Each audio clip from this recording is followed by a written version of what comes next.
Hello, everybody. Welcome to the Sour Gaming Society review slash discussion of episode 4 of HBO's The Last of Us. Thank you all for being here. As you can tell, I'm a bit under the weather.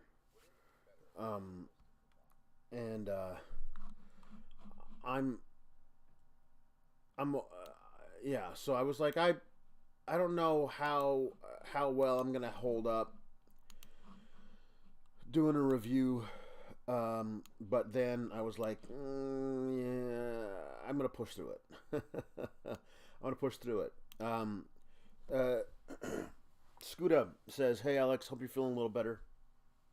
Um, I'm feeling better now than I was this morning. When I woke up this morning, I thought I was dead. Um, so, um, I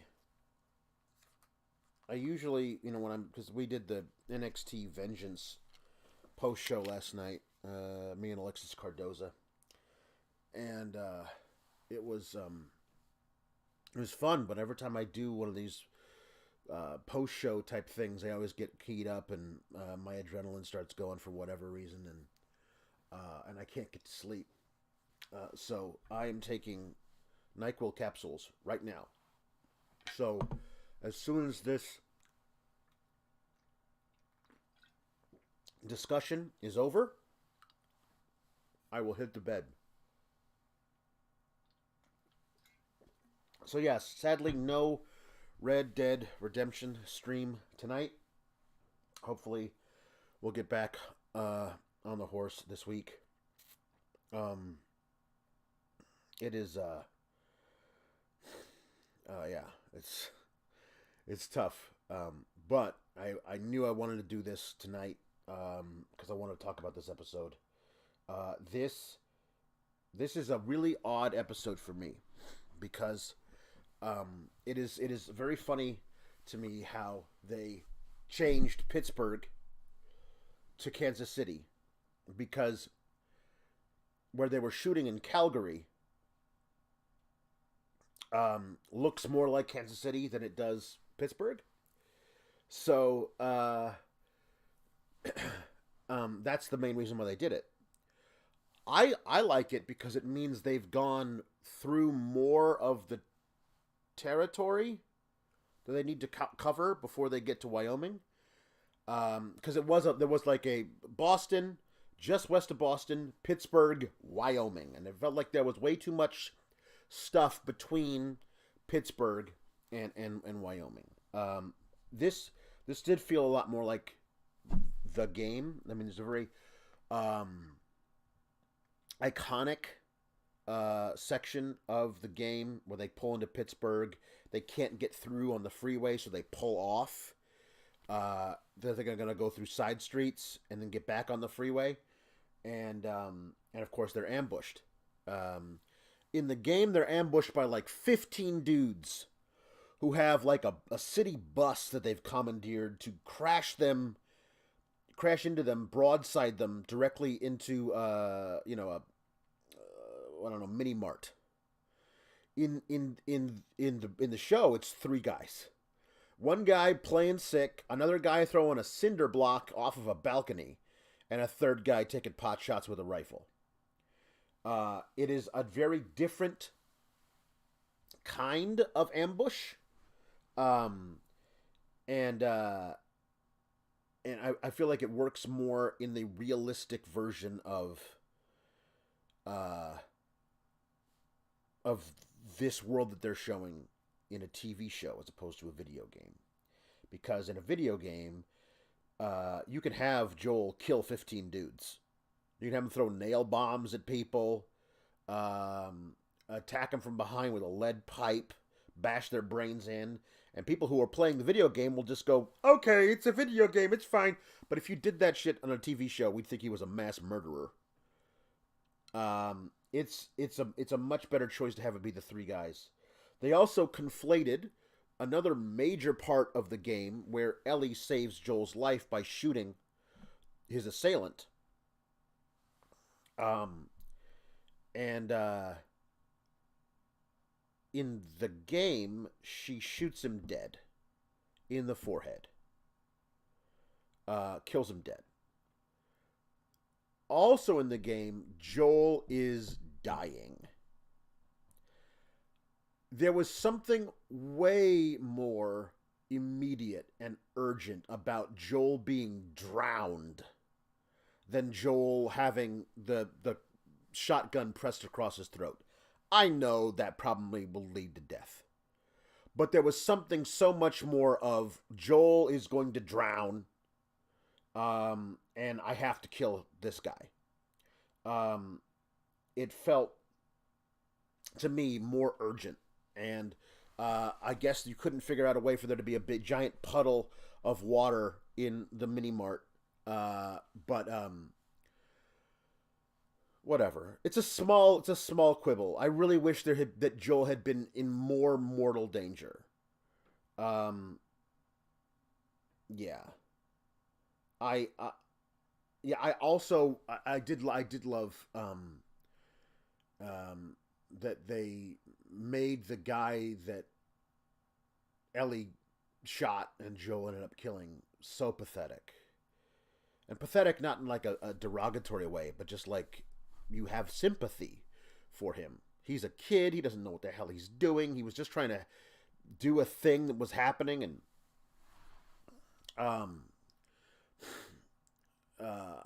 he was trying to be part of this ambush with his friends. Joel killed two of his friends, so he's trying to help. And Ellie shooting him in the back, but not killing him outright, and having him beg for, like, hey, my mom is over here. Could you please take me to my mom? Like, that guy didn't seem like he was much older than Ellie. Maybe in his late teens. Yeah. It was a very harrowing scene. Ellie and Joel taking the knife that the guy gave. Hey, here, take this knife. Please don't kill me. Take this knife. And Joel stabbing him with that knife. That's crazy. Ellie having to live through that, watch that happen. Not really watch it happen, but hear the guy gurgling, please don't kill me, my name is Brian, is very good. Yeah, Patrick. The before we get into the how they're changing the hunters in this version of the story, we got to see the puns from Ellie in Last of Us Part 1. At this part of the it serves to like bring so much lightness into the storyline with her reading these puns and Joel trying not to laugh at them, so that he wouldn't yeah, it's him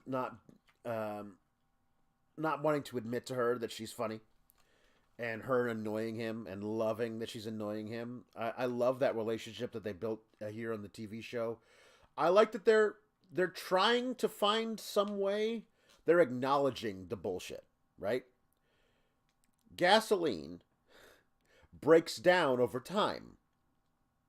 It no longer functions as fuel over a long enough time. So Ellie says, you have to stop and do this every hour? Gasoline, and Joel says, gasoline breaks down over time. This stuff is basically water. So we got to fuel up a lot more often. Which, of course, means if you're doing that, you got to find a fueling station way more often. You got to make sure fueling station, meaning cars on the side of the road. And this drive from west of Boston to Wyoming would take a lot longer than they're letting us believe. They'd have to like fill up, I don't know, as many gallon like things as possible to like fill up the whole thing, to fill up the tank. They'd have to make sure they had those with them at all times. Anytime they found a car, they should probably fill up a drum of something if they're going to be doing that. I like that they acknowledged that we just can't drive everywhere on regular gasoline because that shit doesn't exist anymore. And it will be at some point. there will be no functional gasoline whatsoever at all anywhere. And at that point, you gotta have to like take horses, I guess. Red Dead Redemption. Um, but also, what are we eating? She says as they're camped out in the woods, and I loved that too. Joel was like, "Okay, that's far enough for today," and they drives off through a field, parks in the woods, and he says, "What?" She says, "What are we eating?" This is a 20-year-old Chef Boyardee beef ravioli. Um, it is, yeah, it's a very enduring little thing. She's like, this stuff steak's great. He's like, I'm inclined to agree. But some canned food will last a lot longer than the little dates they print on it. Not all of it. He says that don't get anything dented or looks like it's swollen. That's what he says when she says they're gathering canned food. He says don't get anything dented or swollen because that means it's gone bad. Um, yeah. Um, so I like that they're addressing the kind of bullshit that exists in post-apocalyptic games where just find some canned food, it'll be fine. Well, some canned food might be all right, but a lot of it won't be. Also, gasoline doesn't work the same way as it used to. Like in The Walking Dead, everyone just running around driving everything everywhere. It would work a lot worse. Yes, dented cans have disturbed gases which cause the food inside to turn quicker. I believe. I believe so. Yeah, the jump cut to her sleeping after she says, "I'm not even tired," was great, Patrick. That's a direct lift from the game. I love that too. They put in the original major tip off that Bill was gay. They put that into the TV show in the following episode, where she finds in the truck, a Playgirl type magazine, a gay porn magazine, and starts leafing through it. And almost all that dialogue is taken directly from the game. That was some really great stuff. I like that they actually included that. All of their dialogue before they got to Kansas City was really well put together. You can tell that they're really doing a great job building this relationship between Bella Ramsey's Ellie and Pedro Pascal's Joel. It's a different relationship. It's similar, but it's a different relationship than Troy Baker and Ashley Johnson had. Yeah, I did. The Outbreak. If what we're because obviously we're in 2023 and the Outbreak happened in 2003, so we don't know where our timeline skewed from theirs, but this is a very different world than ours, right? It has to be because in our timeline there is no pandemic. So if it was parallel forever, right? And then right at this moment it's skewed in a different way. But in our timeline, the outbreak happened 16 days before Massachusetts passed the first legal gay marriage bill. But I don't know where it would happen in their timeline. If maybe gay marriage had been legal for 10 years federally. You never know. Desert Storm was the same, but other things could have happened. Yeah, it's nice. It's a nice little. I think that Frank probably would have been way more up on that than Bill, but it's a nice little touch that they were they would not have been able to legally get married. And the first thing Frank says is when he's dying, he says, "I want to get married to you." They would not have lived in a world where that would have been possible. And now it is.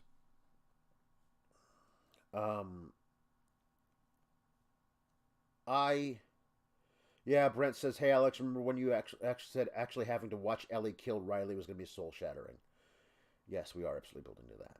It is going to be a really tough one. I don't know when they're going to have that flashback. I don't know when. I'm assuming most of an episode would be will be put there. But next week is episode 5. There are 9 episodes of this season, and they have said all of the first game is taking place in these 9 episodes. They can't have another one that's only 45 minutes long. They got to have longer episodes from now on if they're going to put all of that in there. There's a whole episode called Left Behind. There you go. A whole episode called Left Behind, and that's what they'll probably do the whole thing there. A whole flashback episode. They'll probably do it. At least this is where I would do it. When Joel is hurt, and in the game, the perspective of who you are playing as shifts from Joel to Ellie. I think I would put the Left Behind episode right there. But we'll see what they do. This Kansas City group, and it certainly appears that they have, the hunters, these revolutionaries, have taken over the Kansas City QZ very recently. It seems like, to me, just from listening to the dialogue from Melanie Lynskey as Kathleen. We meet her when she is interrogating an older gentleman. We find out that he has been a sympathizer to the collaborators against them, that he may have been on the side of Fedra, not wanting Fedra to be removed from power. And we start talking about Henry. We got to find Henry. Henry's the one who did all of this. And I'll tell you, I'm waiting to find out what they're going to do next week. But I kind of liked Henry and Sam just being 2 guys on their way through town who got waylaid the same way that Joel and Ellie did, as opposed to Henry is the major collaborator with Fedra, and the hunters are looking for him specifically because they really need him dead. I kind of liked it more when he was just another guy passing through. It made it feel so random, and I think the randomness of it adds to the impact when something happens.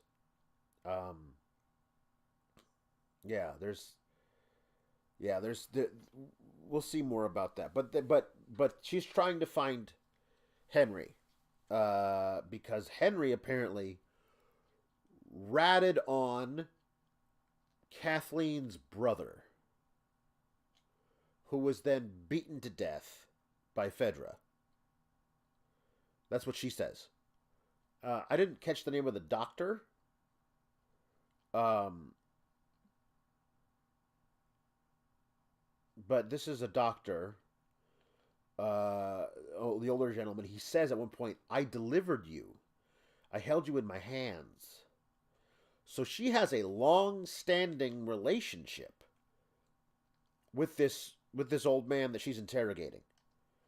She knows him well. She knew him before, because there's zero way that Melanie Lynskey is 20 years old. Playing 20 years old in this part. So she was a fully grown adult woman when the outbreak happened, and this guy was her doctor before the outbreak.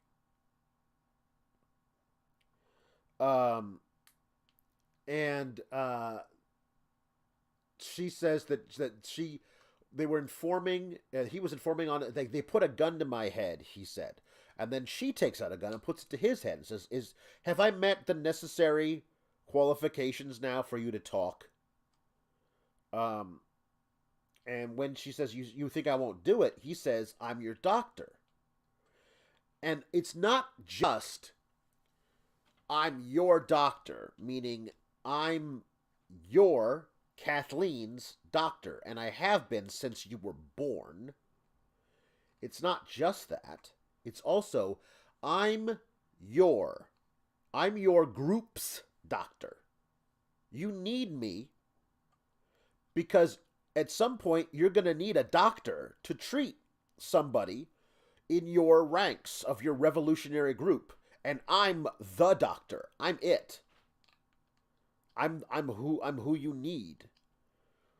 And at that point, the men that Joel killed, and one point, and according to and it looks at one point, grievously wounded, mortally wounded, are brought in, and Melanie Lynskey, Kathleen, goes to see them, and two of them are already dead, and one of them is dying, and she says to somebody looking at him, can he be saved? I don't. What if I had a doctor?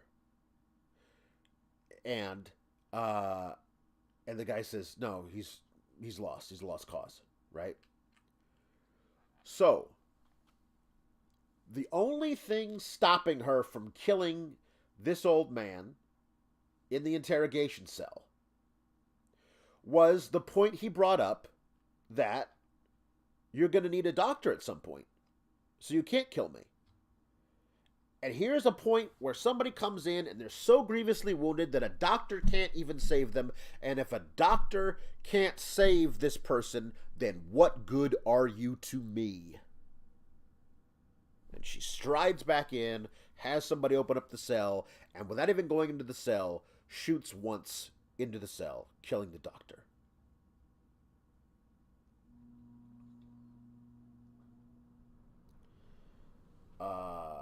That's some cold-blooded shit. I'm assuming we're gonna find out more about Henry's relationship to Kathleen. But right now, I'm not sure I love the idea of Henry being the key to everything. Like, if we could just find and kill Henry, everything will be great. Like, Henry's just a guy. Henry, like, I loved the idea that Henry and the group that was with Henry and Sam were passing through Pittsburgh the same way that Joel was, and they got ambushed, taken out, and they're the last of survivors of their group. That's, to me, is a lot better. It just feels better than him being the top collaborator. So now again, Kathleen could be full of shit on that point. We also meet Perry, who is a former military man. Big, bushy beard, long, slick back hair. And you can tell he's a military man just the way he moves around. And he's basically her top security guy, her top enforcer.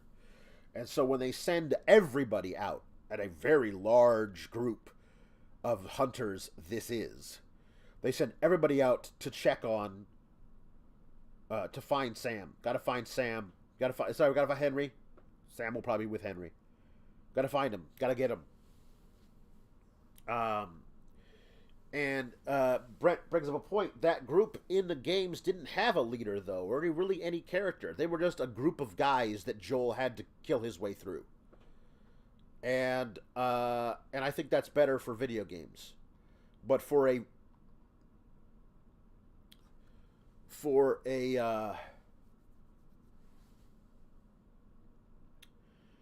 TV show like this, Neil Druckmann has said, I love humanizing villains. So that's what he's trying to do with not only Melanie Lynskey's character, but all of the hunters. So they're not just a force to be mowed through like Joel does in the games. They have faces, they are real people. And they took out Fedra in their QZ much the same way that the Wolves, the Washington Liberation Front, took out the QZ in Last of Us Part 2 in Seattle. But I like Perry. He seems like he's a no-nonsense type of guy, but he also, like there's a part of him that wants to say to Kathleen, what are we doing here? This doesn't feel right. But because he's a military man and knows his place, you don't say that to the general. You don't say that shit to the general. Um, yeah, there's one armored IPC. They have a few of them. That's true. They do. Um,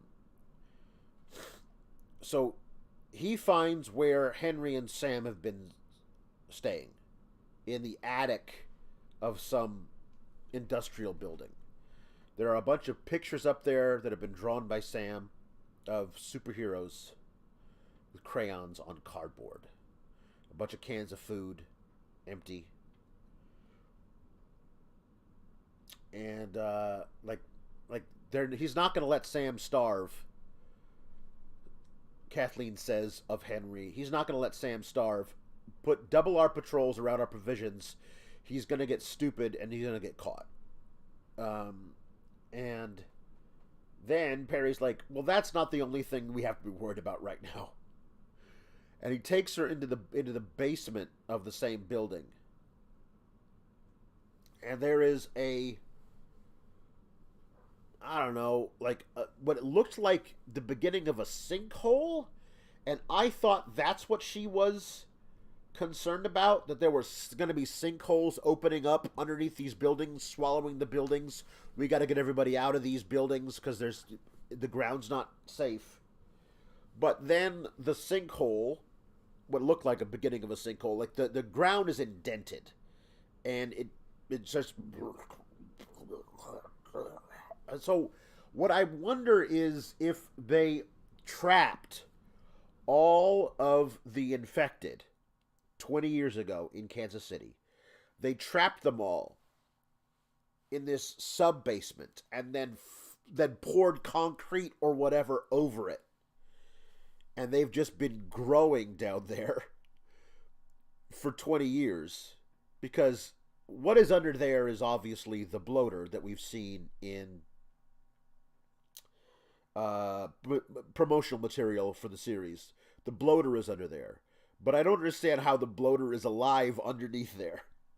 Yeah, it's gurgling and grouting. The pulsing ground is never good. This has been... we've been waiting for them to show us the bloater. That should be really interesting when we get to see the bloater. How they create it, because they did a great job with the clickers. We have seen a lot less of the infected than I thought we were going to see going into this particular episode. I'm not saying it's bad. I'm just saying it's a lot less than I thought we were going to see. Considering how great they were able to pull it off with the clickers, I would have thought they would have used that more often. Well, now isn't that's the bloater that was made of all the infected attached together? That's the Rat King. That is in it's in Last of Us Part 2. Now, I don't think so, because we've seen the bloater. Next episode on The Last of Us, you've already seen that little preview. It's a bloater. It's not a Rat King. So I don't think it's going to be that one. I don't think, Brent. But Joel and Ellie climbing up 33 floors so they can get to the roof so they can see where the hell they're going to get out of there. Well, they had to get 45 floors. 33 was as far as Joel could get. So they bunk out for the night and get woken up by guns in their face from Henry and Sam. And Sam does little Willow's shushes. And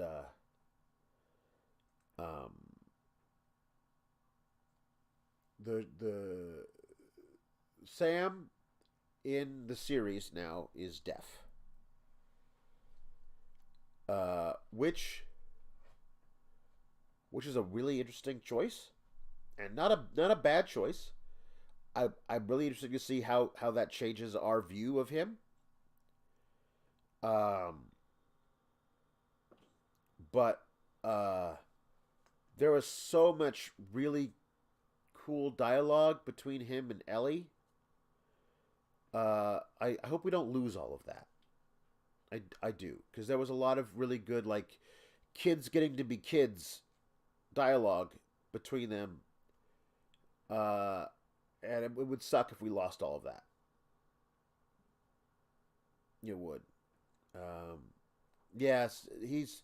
You can see in some of the clips. You can see Henry signing to him in some of the clips. Yeah, probably means we hear the infected coming. Maybe that's how he gets bit. I don't know. Spoiler alert for people who haven't played the game. But yeah, if they handle the end of the Henry and Sam story arc in the same way they handle it in the game, then I'm gonna be a total mess reviewing that episode, which is probably a good way for me to try to figure out what the hell we're gonna do with this next episode, because this next episode will be released on Friday, not Sunday, because nobody. I guess they think nobody will watch the show because of the Super Bowl if it's on Sunday. Uh, I would. Fuck the Super Bowl. I don't give. I don't give a shit about the Super Bowl. uh, so they're gonna put it on Friday at 9 p.m. Eastern, I guess.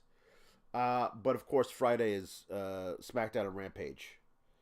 Um, so yeah, we'll see how that works. How we're gonna get that to make. Yeah, I don't know